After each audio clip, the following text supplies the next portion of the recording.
ఉద్యోగులకు పెన్షన్స్కి స్వాగతం సుస్వాగతం. 17 నెలల్లో 3 కమిటీలు ఉద్యోగుల డిమాండ్లపై మళ్లీ సాగదీతే త్రిసభ్య కమిటీ వేసిన ఫలితం శూన్యం. ముగిసిన గడువు మరోసారి చర్చలట. ఇంకా రాష్ట్ర సర్కార్కు అందని నివేదిక, ఇచ్చిన మాట మీద నిలబడిన ప్రభుత్వం. ఉద్యోగ సంఘాల జేసీ నేతల్లో విసుగు. జీవో 317పై కేబినెట్ సబ్ కమిటీ రిపోర్ట్ను సీల్ కవర్లో సమర్పించింది. సీల్ కవర్ను నేను ఓపెన్ చేయలేదు. ఆ నివేదిక సీఎస్ దగ్గరున్నది. మీరంతా సీఎస్ను కలిస్తే నివేదిక ఇస్తారు. ఆ నివేదికను అధ్యయనం చేసి మార్పులు చేర్పులుంటే సూచించండి. కేబినెట్లో ఆయా అంశాలను చర్చించి పరిష్కరిస్తాం అని అక్టోబర్లో ఉద్యోగ సంఘాల జేఏసీ నేతలతో సీఎం రేవంత్ రెడ్డి చెప్పిన మాటలు. జేఏసీ నేతలంతా ఈ నివేదికను తీసుకుందామని సచివాలయానికి వెళ్లారు. అయితే 317 జీవో కేబినెట్ సబ్ కమిటీ నివేదిక ఫైల్ సర్క్యులేషన్లో ఉన్నది. ఇప్పుడైతే మేము ఇవ్వలేము అంటూ సీఎస్ శాంతకుమారి చెప్పడంతో జేఏసీ నేతలంతా అవమాన భారంతో వెనుదిరిగారు. అలాగే కమాండ్ కంట్రోల్ సెంటర్లో చర్చల సమయంలో కేబినెట్ సబ్ కమిటీ ఏర్పాటు చేస్తామని సాక్షాత్తు సీఎం రేవంత్ రెడ్డి హామీ ఇచ్చారు.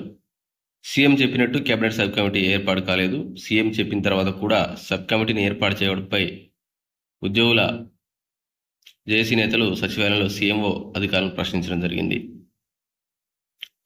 ఆర్థిక ఇబ్బందుల్లో ఉన్నాం, అర్థం చేసుకోండి. డిసెంబర్లోపు ఉద్యోగుల ఆర్థికేతర సమస్యలు పరిష్కరిస్తాం. ఏప్రిల్లోపు ఆర్థిక సమస్యలు పరిష్కరిస్తాం. ఇది జేఏసీ నేతలకు సీఎం రేవంత్ రెడ్డి ఇచ్చినటువంటి హామీ. 2014 డిసెంబర్ పోయింది, అయినా ఒక్క సమస్య పరిష్కారం కాలేదు. 2014 కాదు, ఇది 2024 డిసెంబర్ పోయింది, అయినా ఒక్క సమస్య పరిష్కారం కాలేదు. 2025 ఏప్రిల్ కూడా గడిచింది, ఆర్థిక సమస్యలకు దిక్కుమొక్కు లేకుండా పోయింది. మార్చి 7 ఉద్యోగ సంఘాల జేఏసీ నేతలు ఉప ముఖ్యమంత్రి బట్టి విక్రమార్కతో సమావేశమయ్యారు. ఏప్రిల్ నుంచి నెలకు 500 నుంచి 600 కోట్ల చొప్పున ఏడాదిలో పెండింగ్ బిల్స్ క్లియర్ చేస్తామని బట్టి హామీ ఇచ్చారు. ఇక నుంచి ఎవరి చుట్టూ తిరగాల్సిన పని లేదు, మాది పూచి అన్నారు. ఏప్రిల్ పోయింది, మే వచ్చింది, అయినా ఒక్క బిల్లు కూడా చెల్లలేదు. మరి ఈ ఏప్రిల్లో జేఏసీ నేతలు డిప్యూటీ సీఎం బట్టిని కలిశారు. ఏప్రిల్ 12 చర్చలకు ఆహ్వానించారు. ఈ క్రమంలో జేఏసీ నేతలు సర్కార్ తీరు పట్ల ఫైర్ అయ్యారు. దీంతో చర్చలు ఆహ్వానం దశలోనే వాయిదా పడ్డాయి. కాంగ్రెస్ తీరును నిరసిస్తూ జేఏసీ నెల 15న నల్ల బ్యాడ్జీలతో నిరసన, జూన్ 9న చలో హైదరాబాద్ పిలుపునిచ్చింది. ఈ నేపథ్యంలో సీఎం రేవంత్ రెడ్డి ఉద్యోగులపై నోరు పారేసుకున్నారు. ఎవరిపై సమరం, ఎవరి మీద యుద్ధం ప్రకటిస్తున్నారు? ఉద్యోగ సంఘాల నేతలు నన్ను కోసుకొని తింటారా, నన్ను వండుకొని తింటారా, పెన్షన్స్, ఉచిత కరెంట్ ఏది ఆపమంటారో మీరే చెప్పండి.